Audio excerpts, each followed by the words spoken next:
Amour, safe sex et plus encore. Amour, safe sex et plus encore. Amour, safe sex et plus Amour, encore. safe sex et plus encore.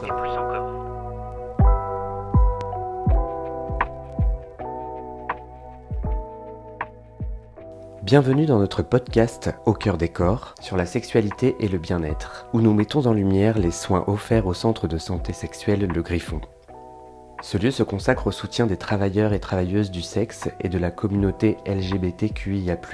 Mais nos discussions s'adressent à tous. Nous allons explorer des thèmes variés, partager des expériences et promouvoir une compréhension inclusive de la sexualité. Restez avec nous pour des échanges authentiques et éclairants qui vous inviteront à réfléchir et à approfondir votre connaissance de la sexualité. Bienvenue à tous dans ce 4e épisode de Au cœur des corps. Aujourd'hui, on va parler de transidentité avec 3 de mes collègues. On va faire un tour de table et je vais les laisser se présenter. Donc à ma droite. Eh bien, moi, c'est Clémence, je suis infirmière au Griffon.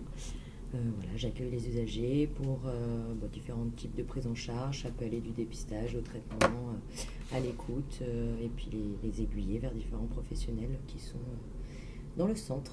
Salut, moi c'est Antoine et je suis médiateur communautaire au Griffon. Et ma mission, mon rôle, c'est d'orienter dans le parcours de soins les usagers et les usagères. Et salut, moi je m'appelle Juliette et je suis une des médecins de l'équipe ici au Griffon. Je suis gynécologue médicale de formation et au Griffon je fais un petit peu de santé sexuelle, mais j'accompagne surtout des personnes trans dans leur parcours. Est-ce que tu pourrais nous expliquer un petit peu ce qu'est la transidentité ?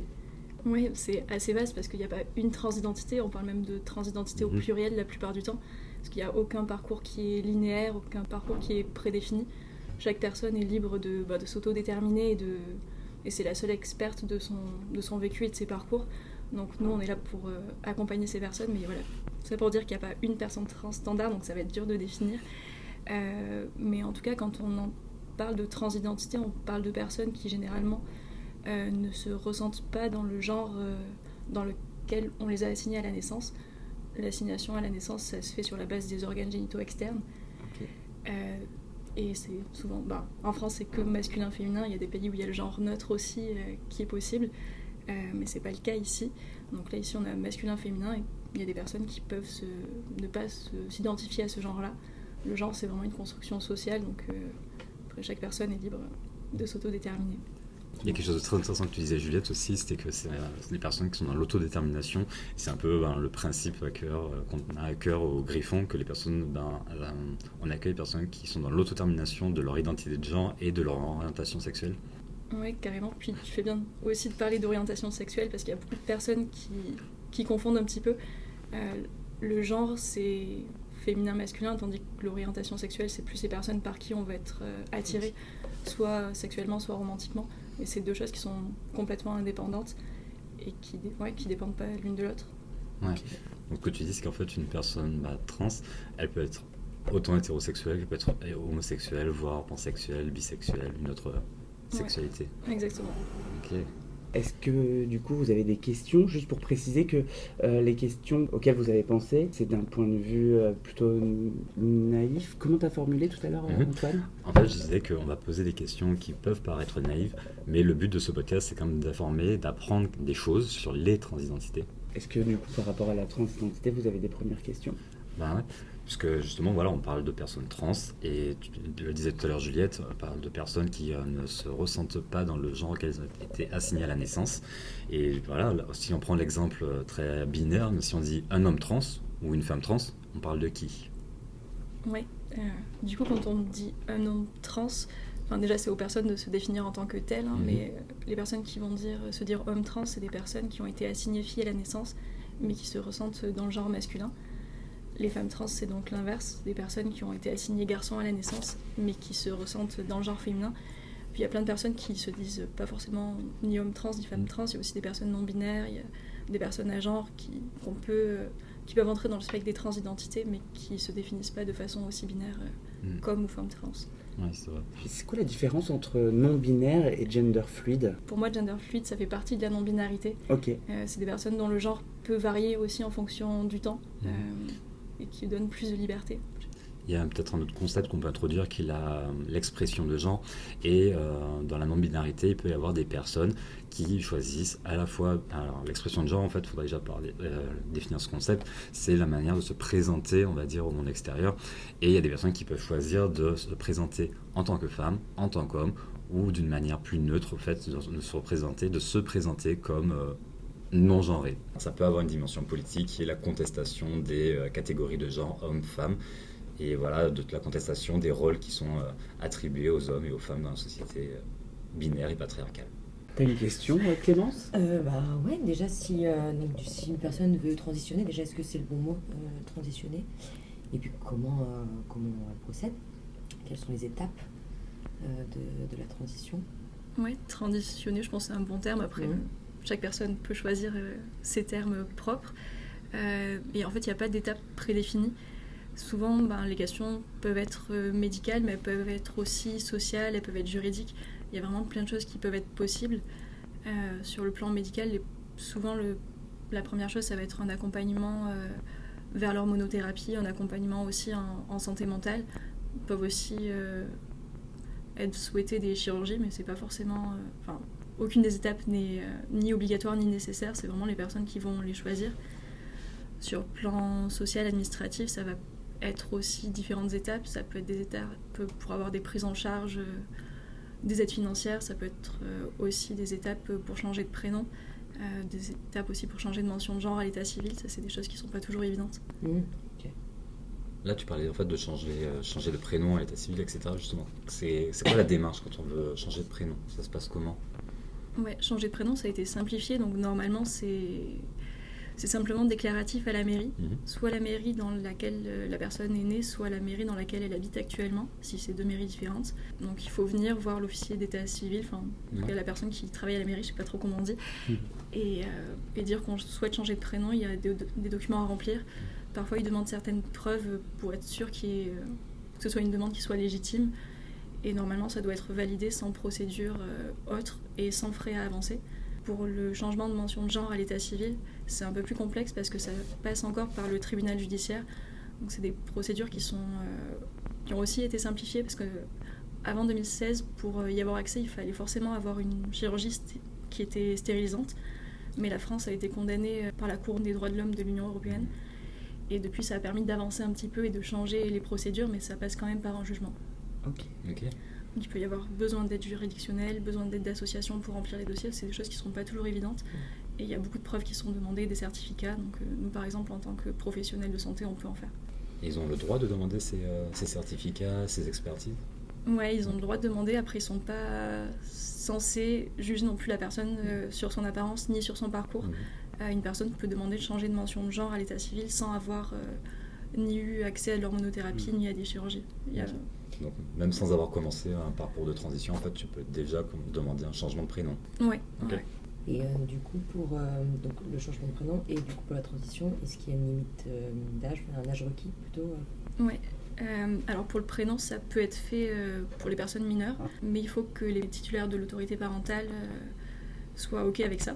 Pour l'état civil, c'est plus complexe aussi. Il faut que les personnes soient majeures ou mineures émancipées. Ça ne peut pas être fait avec l'accord des parents comme pour le prénom. Puis on n'a pas parlé non plus du droit des étrangers. Pour les personnes qui ne sont pas nées en France, c'est hyper complexe. Et je ne saurais pas vraiment vous en dire plus parce que c'est souvent des impasses. Ça dépend un petit peu d'où viennent les personnes, mais ça peut être très compliqué. Ok. Et pour la transition, il y a une limite d'âge aussi c'est pour commencer par exemple les hormothérapies ou des chirurgies d'ailleurs. Ouais, non, il n'y a pas forcément de limite d'âge. Pour les chirurgies, généralement, elles se font une fois que les personnes sont majeures. Au moins les chirurgies de genre, d'affirmation génitale. Par contre, les chirurgies à type mastectomie, par exemple, peuvent être parfois proposées dès l'âge de 16 ans. Parce que souvent, il y a beaucoup de souffrances en lien avec la poitrine pour les personnes transmasculines. Et pour l'hormonothérapie, c'est un peu plus complexe. Il y a des propositions de loi aussi en ce moment qui vont peut-être faire changer la donne, on n'espère pas. Mais pour l'instant, on peut en fait accompagner les mineurs dès le début de la puberté avec des bloqueurs de puberté qu'on utilise au stade Tanner 2. En fait, c'est un stade qui signe le moment du début de la puberté. Et en fait, en utilisant ces traitements, ça permet de temporiser un petit peu. On n'est pas dans des traitements qui vont être hormonaux, qui vont changer le physique des personnes. On est dans des traitements qui vont empêcher la puberté de se développer et qui vont permettre un petit peu à l'enfant et éventuellement à ses proches aussi de processer, de réfléchir aussi, d'avancer dans son parcours. Et ensuite, si le parcours se poursuit, que la personne est toujours dans une volonté d'accéder à des hormones d'affirmation de genre, là, elles peuvent être proposées, et souvent, c'est plutôt à partir de 16 ans. Et pour les mineurs, toujours sous réserve qui est aussi l'accord des parents. Et du coup, en fait, ce que j'entends, Juliette, c'est qu'il y a différents traitements. Est-ce que tu pourrais les détailler un peu ? Ouais, les bloqueurs de puberté, il y a un seul type de traitement qui est vraiment utilisé, c'est ce qu'on appelle les analogues de la GnRH, ou Decapeptyl pour le nom de marque.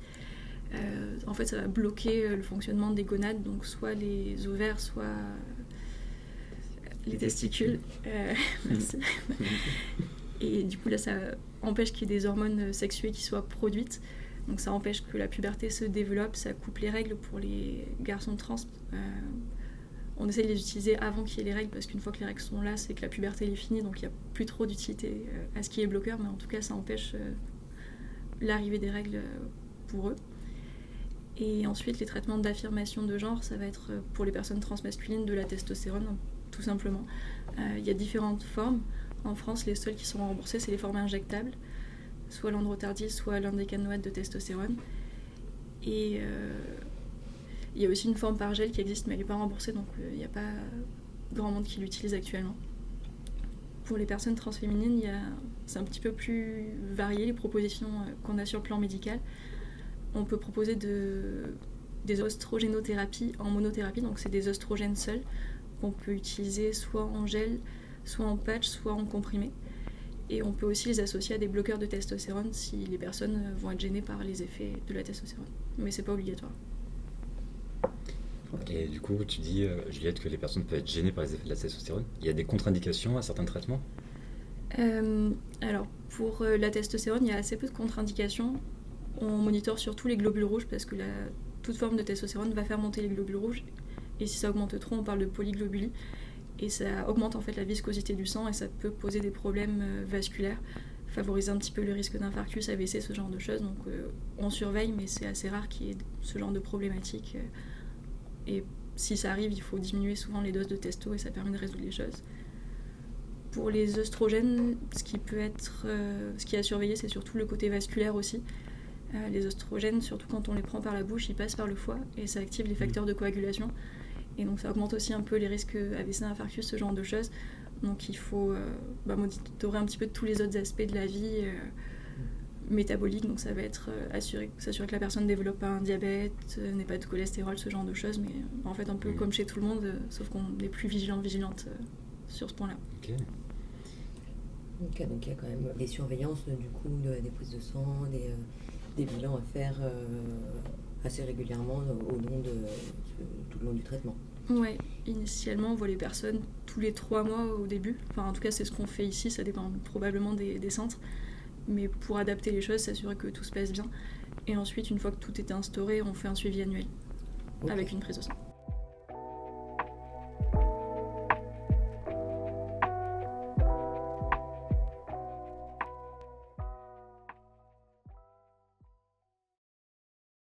Et là, j'ai une question qui me vient, Juliette, c'est que quand une personne elle commence en fait un traitement hormonal, quels sont les premiers changements qui apparaissent ? Quelles sont les premières modifications ? Ouais, je vais peut-être même revenir un peu en arrière, parce qu'avant de commencer un traitement, on demande à ce que la personne ait fait une prise de sang pour s'assurer qu'il n'y ait pas de problématique de santé. On lui a posé aussi un peu plein de questions sur son historique médical, à la fois personnel et familial. Et on propose de faire une préservation de fertilité. La préservation de fertilité, en fait, ça va être proposé de préserver les gamètes avant que le traitement hormonal soit introduit. Ça peut être important à la fois pour les hommes et les femmes trans. Je dirais même peut-être plus pour les femmes trans parce qu'on a l'impression dans les études qu'on a actuellement que les œstrogènes peuvent altérer la qualité des spermatozoïdes et même si les œstrogènes étaient arrêtés. Donc ça peut être important que les personnes aient préservé des spermatozoïdes pour les réutiliser dans l'avenir. Pour la testostérone, on est un petit peu plus rassuré parce que les études nous montrent que probablement il y a assez peu d'impact sur les organes génitaux et qu'en arrêtant la testo, les personnes qui le souhaitent pourraient apporter des grossesses. Donc on peut quand même faire la préservation parce qu'on n'a pas forcément de recul énorme, on n'a pas beaucoup d'études, mais pour l'instant on est assez rassurés. D'autant plus que la réutilisation elle n'est pas toujours facile dans le sens où la loi est encore restrictive pour l'accès à la PMA aux personnes trans. Je me rappelle plus trop de ta question du coup. Ma question au début c'était justement quels sont les premiers signes, quels sont les premiers changements, les premières modifications qui apparaissent quand on commence un traitement hormonal? Ouais, du coup, j'ai parlé de la testo en premier à nouveau. Pour la testo, ce qui apparaît en premier, en tout cas visuellement, c'est souvent la mue de la voix. La voix qui devient plus grave, c'est les cordes vocales qui s'épaississent. Ensuite, il y a aussi la répartition des graisses, des muscles qui devient différente et la pilosité qui commence à se développer. Dans les choses assez rapides mais qui sont moins visibles, il y a aussi l'apparition du diclite. Le diclite, c'est en fait le clitoris qui augmente de volume sous l'effet de la testostérone et ça peut être très rapide. Tu dis très rapide, c'est à peu près combien de temps? Enfin, je suppose que ça varie par personne, mais... Ouais, c'est hyper variable. Ça peut être dès les premières injections. Okay. Ouais. Et moi j'ai une question, je vais rebondir justement sur tout le diclite. C'est douloureux? Ça peut être sensible, c'est rarement douloureux vraiment. Après, ça peut s'associer de sécheresse au niveau vulvaire, vaginal. C'est quelque chose qui est assez classique parce que la testo va faire diminuer le taux d'œstrogène et toute la flore vaginale va se modifier. Et ça peut entraîner des désagréments à ce niveau-là. Donc on peut utiliser des crèmes soit hydratantes, soit à base d'œstrogène pour la santé vulvo-vaginale, que ce soit dans la sexualité mais aussi en dehors. Ok. Donc ça c'est pour les prises de testo. Ouais. Et pour justement tout ce qui est du côté oestrogène, il y a des modifs? Oui, les œstrogènes, ce qui va changer souvent le plus rapidement, c'est la répartition des muscles, des graisses, la peau aussi qui devient souvent un peu plus fine. Il y a l'apparition de la poitrine aussi qui se fait progressivement. Dès les premiers mois, les personnes peuvent avoir un ressenti, mais souvent c'est au bout de quelques années en tout cas que les effets sont complets. Les œstrogènes ne changent pas la voix par contre, donc les personnes peuvent, si elles le souhaitent, avoir recours à des séances d'orthophonie pour travailler la façon de parler, la tonalité de la voix. Ok. Et au niveau de la pilosité par exemple, avec la testo on a plus de pilosité et du côté ostro, c'est par rapport au bloqueur de testostérone qu'on a moins de poils du coup Ouais, c'est ça. Déjà, les oestrogènes seuls en fait vont faire baisser la testostérone et les poils vont pousser plus lentement. Par contre, une fois qu'ils sont noirs, ils restent noirs. Donc la seule façon d'enlever la pilosité qui est déjà présente, c'est de faire recours à des séances d'épilation définitive, soit par laser, soit par électrolyse si les poils sont blancs. Et du coup, les traitements hormonaux, ils peuvent avoir des effets. Il y en a qui peuvent être définitifs et il y en a qui peuvent être réversibles. Oui. On va refaire pareil, je vais reparler de testo en premier. Peut-être qu'on mettra à la suite, j'en sais rien. Dans ce qui est irréversible pour la testo, il y a la pilosité une fois qu'elle est acquise. Le diclite, c'est aussi irréversible. Et la mue de la voix. C'est les trois choses qui sont vraiment... Excuse-moi, t'as dit le diclite, c'est quoi? C'est réversible ou c'est pas irréversible? Ouais, pardon, là j'étais en train de citer les trucs irréversibles. Okay, il y a la pilosité, la voix et le diclite, globalement, qui sont irréversibles. Ok. Et dès le départ Enfin, dès que c'est apparu? Ouais. Okay. Une fois que ça apparaît, ça persiste. Ok. Ça peut varier un petit peu en arrêtant, mais généralement ça bouge plus. Donc il y a des personnes transmasculines qui, une fois qu'elles ont atteint un passing, en tout cas la façon dont on les perçoit, qui les satisfait, qui arrêtent la testo.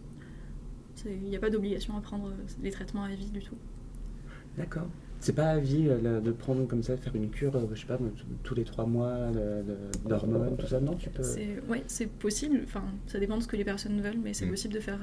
Mais ce que j'entends par là, c'est le naturel de ton corps original ne prend pas le dessus à un moment. Pour les personnes qui ont eu de la testo, la pilosité va rester, okay. La voix va rester aussi grave, donc d'accord. Elles n'ont pas toujours besoin de continuer. Ok. Et peut-être pour les effets des oestrogènes, parce qu'on a parlé de la testo du coup sur ce qui est irréversible, pour les oestrogènes en fait c'est surtout le développement de la poitrine. Une fois que la glande mammaire s'est développée, elle persiste. C'est le principal effet qui reste. Et avec l'apparition par exemple de la glande mammaire, etc., le développement de la glande mammaire, est-ce que ça, par exemple, question comme ça peut augmenter les risques de cancer du sein, etc. Ouais, en fait le cancer du sein il est en partie œstrogénodépendant, donc les personnes qui sont sous œstrogène vont avoir plus de risques d'avoir un cancer du sein. Ça dépend de l'imprégnation qu'on a eue sur la vie en œstrogène, donc plus on commence tard, moins il y a de risques. mais on conseille au bout de 2 à 5 ans d'hormonothérapie d'entrer dans le dépistage classique qui est proposé à toutes les femmes. Et donc le classique, c'est à partir de 50 ans de faire des mammographies tous les 2 ans, jusqu'à 75 ans. Et on le propose aussi aux femmes trans. Les femmes trans gardent leur prostate du coup. Ouais, les femmes trans gardent leur prostate. Le risque apparaît souvent un petit peu moins important, ce qui dépend de la testostérone. Donc celles qui ont des bloqueurs ou celles qui n'ont plus de testicules ont moins de risque d'avoir un cancer de la prostate. On surveille quand même, on peut faire le dosage du PSA et éventuellement s'il y a des symptômes, aller explorer les choses, mais le risque est souvent un petit peu moindre pour elles. Okay. Moi, j'ai des questions un peu de prise en charge, qu'elles soient du côté esthétique ou du côté santé. Par exemple, tu me disais pour des épilations, est-ce que ça peut être pris en charge, l'épilation définitive, tout ça. Et puis pour justement les transitions, est-ce que c'est pris en charge par la Sécu, comment ça se passe? Oui, on peut faire une demande d'ALD 31. ALD, c'est affection longue durée, qui permet aux personnes trans d'être remboursées dans les soins concernant la transidentité à 100% par la Sécu. Malheureusement, tu parlais de l'épilation, la plupart des centres d'épilation font des dépassements d'honoraires et ils le font aussi pour les personnes trans, donc ça reste, il y a souvent des frais qui restent à leur charge malgré tout.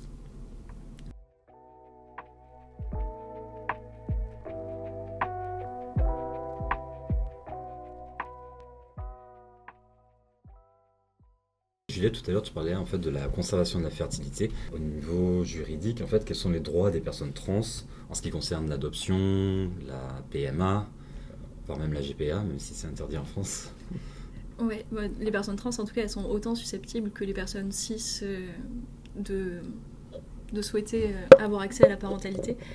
Et effectivement, comme tu le citais, il y a plusieurs façons d'y accéder. Elles peuvent avoir besoin de personnes. Il y a plein de personnes trans qui ont des enfants sans que ça soit médicalisé, sans qu'il y ait de démarches particulières à faire. Ce qui pose après problème un petit peu, c'est comment elles sont définies auprès de l'état civil. Enfin, il y a des personnes qui sont en train de se battre, en tout cas, pour pouvoir accéder au statut de mère pour les femmes trans, même si la grossesse a été portée par leur partenaire. C'est des choses qui ne sont pas encore gagnées, mais ça avance. Et après, il y a effectivement des aides qui peuvent être mises en place. Tu as parlé de l'adoption. L'adoption, je ne sais pas trop comment ça fonctionne, mais je pense que c'est pareil que pour toute autre personne, c'est des démarches administratives à faire et qui demandent un peu d'attente. Après, tu parlais de la GPA. La GPA, elle est possible à l'étranger, pas en France. Et j'en sais pas forcément plus, mais les personnes trans peuvent y avoir accès. Et pour la PMA en France, c'est un petit peu complexe parce que tout n'est pas autorisé. Par exemple, une personne transmasculine, si elle n'a pas changé de mention de genre à l'état civil, elle peut faire une demande de porter, elle, une grossesse, ou que sa partenaire, si c'est une femme cis, porte la grossesse aussi dans le cadre d'un couple de femmes, ce qu'elles ne sont pas, mais ça sera défini comme ça par la loi. Et par contre, si la personne a changé de mention de genre à l'état civil, elle ne peut pas demander une prise en charge à PMA pour porter la grossesse. Par contre, les personnes transmasculines ayant changé de mention de genre à l'état civil peuvent bénéficier d'un don de sperme dans le cadre d'un couple hétéro s'ils sont avec une femme cis ou un homme trans qui n'aurait pas changé de mention de genre à l'état civil. Donc c'est un peu complexe tout ça. Ouais, c'est complexe, ouais. Mais en tout cas, il y a des possibilités dans certaines situations d'accès à la PMA, mais il y a aussi des portes qui sont fermées et là encore il y a des assos, des juristes qui essaient de faire changer les choses, mais la dernière loi de bioéthique elle date de 2021 et elle a quand même fermé la porte à l'accès des personnes trans à la PMA. Tu aurais des conseils ou des centres pour réorienter des personnes qui auraient besoin de se faire aider d'un point de vue administratif surtout? Sur le plan administratif, nous, on conseille beaucoup de se rapprocher des associations. Ouais. Associations de personnes trans. À Lyon, il y a Chrysalide, par exemple, qui est très active. Okay. Après, il y a aussi plein d'associations qui sont basées à Paris, mais qui ont une portée nationale, comme France Genre, Accept ST ou Trans, qui peuvent être des super lieux ressources. Il y a aussi des associations comme Transparent qui peuvent accompagner les familles. C'est pas que sur le plan administratif, mais c'est des assos qui sont polyvalentes, qui connaissent plein de choses aussi à ce niveau-là et qui peuvent être de bons soutiens. Et sur le plan juridique, il y a peut-être le JIAPS qui existe aussi. C'est une association de juristes qui luttent pour les droits en santé reproductive des personnes LGBT. Par exemple, une personne veut transitionner, elle y réfléchit, je pense, depuis un moment, où elle se tourne. Quelle est la première chose, enfin pas la première, mais Les démarches. les démarches, quoi. Où elle se rend. Par où commencer. Par où commencer, ouais. Ouais. Par où commencer. Ouais, effectivement, quand les personnes, elles arrivent à nous, elles ont déjà vachement processé, elles sont bien avancées dans leur parcours, elles savent souvent ce qu'elles souhaitent. Et avant d'arriver à nous, j'ai l'impression que la plupart des personnes passent par des associations pour se renseigner ou se renseignent sur Internet, en fait, pour savoir quels sont les centres à proximité. À Lyon, il y a plusieurs centres qui existent. Enfin, on ne répond pas forcément encore à la demande, mais il y a quand même plusieurs lieux d'accès aux soins. C'est moins le cas dans d'autres régions où les personnes sont obligées de bouger un petit peu partout en France pour avoir accès à un accompagnement. Mais globalement, dans chaque région, il y a des assos LGBT qui peuvent accompagner et orienter. Il y a aussi des cartographies nationales qui ont été faites par France Genre notamment, et d'autres assos, enfin, j'en cite une comme ça. Mais... Et du coup, nous, qu'est-ce qu'on propose concrètement au Griffon ? Ce qu'on appelle le parcours trans. Ouais, nous, au Griffon, on a vachement de chance parce qu'on est... Bon, déjà, c'est un lieu communautaire et je trouve ça hyper riche de pouvoir accueillir les personnes dans un lieu communautaire. Juste petite précision, ce qui est important de savoir aussi, c'est que nous, au Griffon, on va s'occuper d'une personne à partir du moment où elle est majeure et qu'elle a des droits. Ouais. Ouais, le parcours au Griffon, il est un petit peu coordonné dans le sens où on a à la fois un médiateur et un infirmier qui font un premier entretien avec les personnes et qui ensuite les orientent en fonction de leurs besoins. Et ils peuvent les orienter vers parce qu'on a la chance d'être une équipe pluridisciplinaire, vers des psychologues, vers un psychiatre, vers des médecins qui peuvent proposer l'accès à l'hormonothérapie, des médecins qui peuvent proposer l'accès à la santé sexuelle, des dépistages sur plan gynéco par exemple. On travaille aussi avec des sexologues qui sont présents et on peut aussi proposer dépistage, traitement des IST. Ça, c'est ce que fait le Griffon aussi plus globalement. C'est vrai qu'on a cette chance d'être communautaire, c'est-à-dire qu'on fait partie de la communauté et on travaille avec la communauté. Donc on est facilement à même de comprendre les problématiques de notre communauté, encore une fois, et d'y répondre et d'apporter des solutions efficaces. Ouais, puis c'est un lieu safe où globalement tout le monde est quand même formé à l'accueil de la population LGBT. On est dans l'accueil, on a une fiche un petit peu d'entrée où on demande toujours le pronom d'usage, les pronoms qu'utilisent les personnes, et ça c'est des choses qui sont hyper importantes pour le processus d'autodétermination. Enfin, c'est les personnes qui se déterminent et nous on est là pour les accompagner dans ce qu'elles sont. Oui. Clairement, et tu vois, tu dis que nous, au Griffon, on est formés sur les questions de genre, les questions d'orientation sexuelle, etc. Et quelles sont les bonnes pratiques qu'on pourrait recommander à toutes les personnes qui travaillent avec et pour les personnes trans, justement? Ouais, nous, on promeut une approche trans-affirmative. C'est ce qu'on dit un petit peu depuis tout à l'heure avec l'autodétermination, qu'on est là pour accompagner les personnes dans ce qu'elles sont, dans ce qu'elles souhaitent, qu'on n'est pas là pour remettre en cause leurs paroles. Donc ça, c'est hyper important de savoir les écouter et s'adapter aussi à leur parcours, parce qu'il n'y a pas de parcours stéréotypé et nous, on peut en faire partie comme ne pas en faire partie. Enfin, c'est vraiment aux personnes de nous dire ce qu'elles souhaitent. Et l'accueil, il passe, je pense, par bien genrer les personnes, les accueillir comme toute autre personne dans la bienveillance. Mais tu parlais d'utiliser le bon pronom, le bon prénom d'usage. Est-ce qu'on peut faire une précision sur ce qu'est un prénom d'usage? Ouais, alors, les personnes, généralement, c'est leurs parents qui leur donnent un prénom à la naissance. Et ce prénom, il ne va pas forcément correspondre au genre dans lequel les personnes s'identifient. Et du coup, elles peuvent en choisir un autre. Le prénom de naissance, on parle souvent de dead name ou de morinon. Morinon, c'est la traduction française de dead name. On dit plus souvent dead name, je suis d'accord. Oui. Et du coup, elles peuvent en avoir choisi un autre, mais elles n'ont pas forcément encore fait ou elles souhaitent peut-être pas faire les démarches administratives pour changer de prénom de façon officielle. C'est pas des choses qui sont obligatoires, donc nous on leur demande quel est le prénom qu'elles souhaitent qu'on emploie et on utilise ce prénom-là. J'aimerais peut-être apporter une précision sur comment ça se passe au Griffon, c'est-à-dire qu'on va demander à la personne son prénom d'usage. Donc, pour des raisons administratives, on est obligé sur notre dossier médical de faire apparaître le dead name, mais qu'on va bien mettre en précision en disant qu'on va utiliser le prénom d'usage que la personne a choisi et voilà, même au niveau du numéro de sécu, que pour des raisons administratives on est obligé, mais que nous en tout cas on fait en sorte que la personne Moi, par exemple, en tant qu'infirmière, c'est vrai que ça m'est déjà arrivé, je pense que je ne suis pas la seule, mais de me tromper de pronom. C'est vrai que on ne veut pas non plus remettre les pieds dans le plat en culpabilisant, mais comment agir en fait? Est-ce que ça peut arriver? C'est ce que tu as déjà dit un petit peu là par ta question en fait. On se trompe, c'est une erreur, on s'en rend compte, on s'excuse et on passe à autre chose. Ça sert à rien de s'apesantir là-dedans, ça va pas aider la personne. Par contre, c'est important de s'excuser et de faire attention au mieux pour la suite. Si par exemple, quelqu'un se retrouve dans une situation avec un proche ou un enfant qui ressent le besoin de transitionner, en termes d'accompagnement, tu conseilles quoi, du coup ? Ouais, là déjà tu parles d'une personne qui a envie d'être dans l'accompagnement, parce que malheureusement on a quand même pas mal d'usagers, usagères qui sont en rupture familiale ou amicale, parce que les personnes autour ne comprennent pas forcément et ne cherchent pas à comprendre. Nous, ce qu'on conseille pour les personnes qui sont proactives et qui ont envie d'accompagner leurs proches, c'est déjà de se former, de ne pas poser toutes les questions à la personne qui est concernée, parce que c'est un petit peu lourd. C'est des personnes qui doivent souvent répéter, qui font de la pédagogie en fait un petit peu pour leurs proches, mais aussi pour potentiellement l'école dans laquelle elles sont, l'entourage professionnel, etc. Et tout ça, à force, ça peut être un peu lourd. Donc nous, ce qu'on conseille, c'est éventuellement de se rapprocher d'associations. Pour les parents, il y a Transparents qui existe, c'est des parents de personnes trans qui l'ont créé, qui est très bienveillante et qui est basée un petit peu sur toute la France. Donc ça peut être se rapprocher d'associations, mais ça peut être aussi se former et s'informer par soi-même pour pouvoir accompagner la personne au mieux. Oui, c'est pas de ne pas rester dans l'ignorance, quoi. Ouais. Tout à l'heure, on parlait des différents spécialistes en fait, qui encadrent ce que nous on appelle le parcours trans.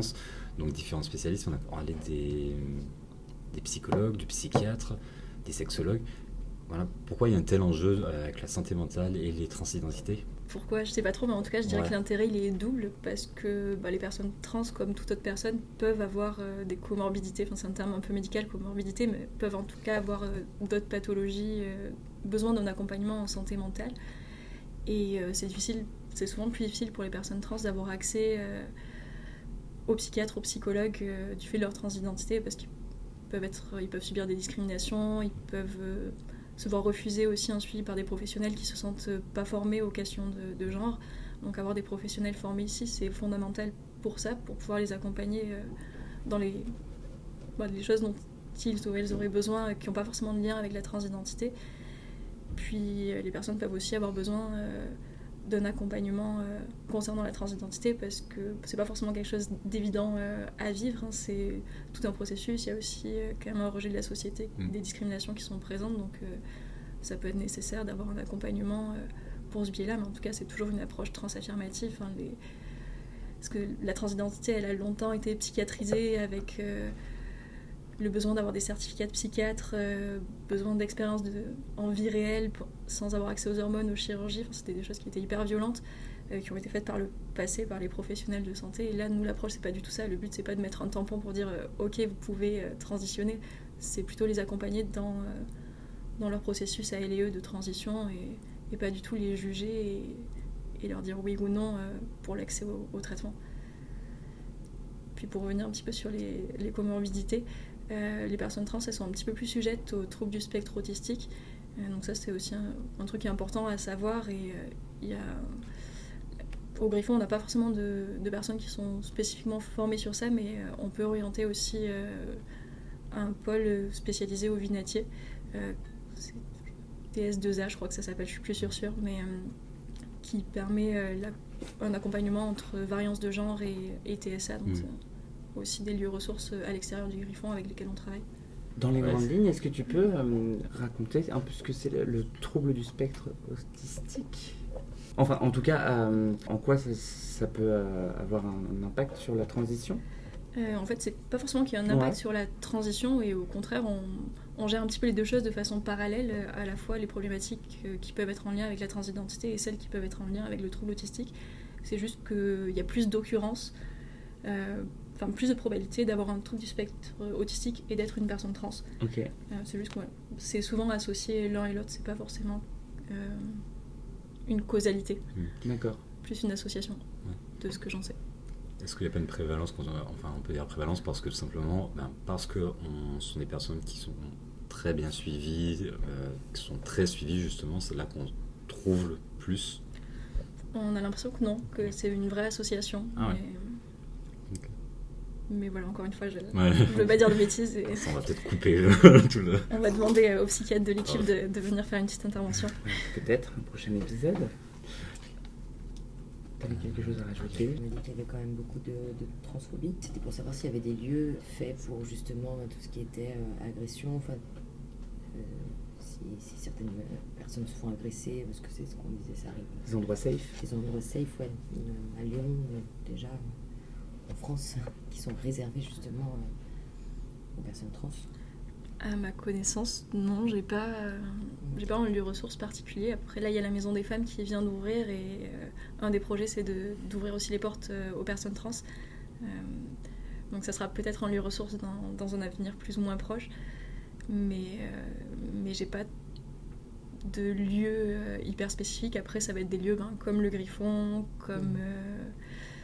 comme SOS Homophobie, des associations qui vont porter des projets pour accompagner les personnes, mais il n'y en a pas un, à ma connaissance, vraiment spécifique aux personnes trans.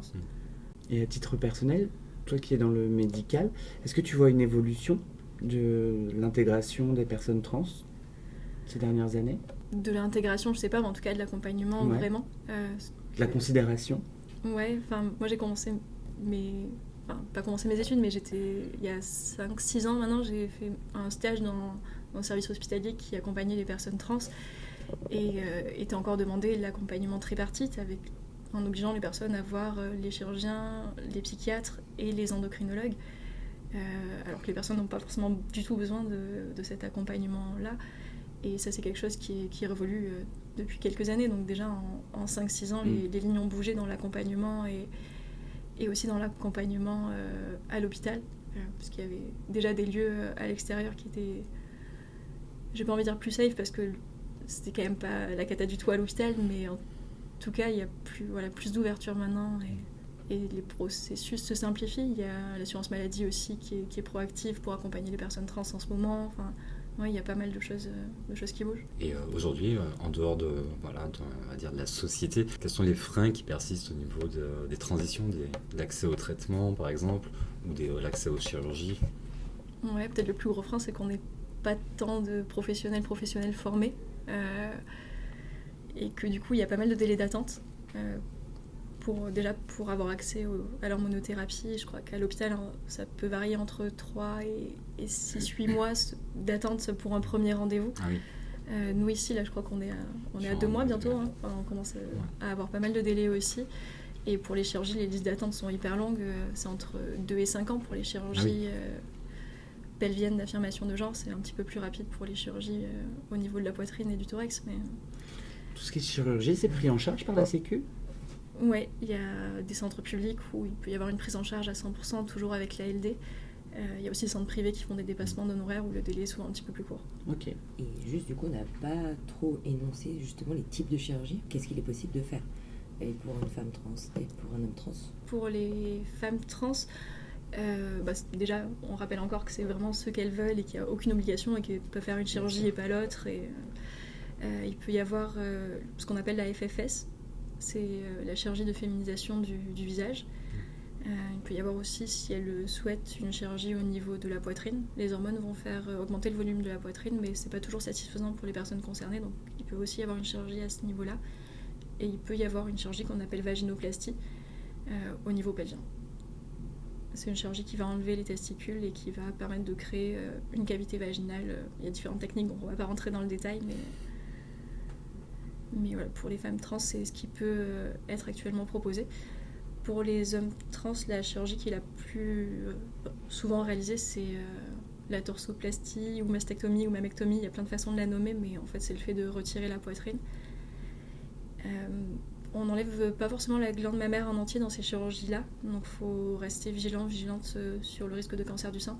Il est bien sûr beaucoup moins important qu'avant, mais il y a quand même une surveillance à garder, même si on ne fait pas les mammographies par exemple. Et après, sur le plan pelvien, ça peut être des chirurgies pour retirer les organes génitaux internes, ça va être l'utérus et les ovaires, et ça peut être aussi des chirurgies d'affirmation de genre à type de méta ou idioplastie. Ça aussi, je crois qu'il y a plusieurs façons de nommer le geste, mais c'est en fait une libération des ligaments suspenseurs du clitoris pour augmenter le volume du diclite. Et il peut aussi y avoir des phalloplasties qui se font à base de lambeaux, ça peut être lambeaux de l'avant-bras, abdominaux, enfin voilà, encore plusieurs techniques.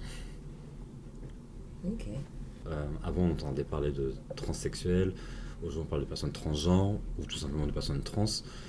Quelle est la différence en fait entre tous ces termes ? Je connais pas tout l'historique, et puis les personnes trans ont toujours existé, donc moi Oui, je vais bien peut-être remonter aux années 50 et pas forcément plus loin. Avec la médicalisation, en fait, le développement de l'industrie de la chimie et la possibilité d'avoir accès à la fois aux hormones d'affirmation de genre et aux chirurgies. Donc ça, c'est plutôt à partir des années 50, un peu même au moment que la pilule, en fait. Et ça a commencé aux États-Unis, le terme transsexualisme qui était utilisé à ce moment-là, mais qui renvoyait vachement au sexe, alors que la transidentité, c'est plutôt une question, c'est carrément une question de genre et pas forcément de sexe. Donc c'est aussi pour ça qu'on parle de personnes transgenres maintenant et pas de personnes transsexuelles. Et le vocabulaire, il change beaucoup, il est encore en évolution et c'est aux personnes concernées de le déterminer. Donc là, actuellement, on parle de personnes transgenres et plus de personnes transsexuelles. On essaye d'oublier au maximum aussi les mots ou les façons de nommer les personnes qui renvoient à l'identité de naissance. On pouvait parler de M2F, F2M, male to female, female to male. C'est des choses qu'on essaye de ne pas employer parce que ça renvoie toujours au genre de naissance, ce qui n'est pas forcément souhaitable. Puis ça veut dire aussi un peu aller d'un point A à un point B, ce qui n'est pas forcément le cas. Mais en tout cas, comme tu l'as dit, voilà, le terme en tout cas, il ne médicalise plus l'identité de la personne. On parle pas d'un point A à un point B. Et voilà. Plus d'autres questions de votre côté ? Non, pour moi c'est tout bon. D'accord. Et je vous remercie à tous d'avoir participé à cet épisode de podcast et on se retrouve très bientôt. Merci à toutes et à tous d'avoir écouté ce podcast. Vous pouvez nous retrouver à Lyon 1er, 23 rue des Capucins, du lundi au vendredi de midi à 21h et le premier samedi de chaque mois. N'hésitez pas à nous suivre sur les réseaux, notamment sur Instagram, legriffon.lyon, mais aussi sur Facebook. À bientôt pour un prochain épisode. Amour, safe sex et plus encore. Amour, safe sex et plus encore. Amour, safe sex et plus Amour, encore. safe sex et plus encore.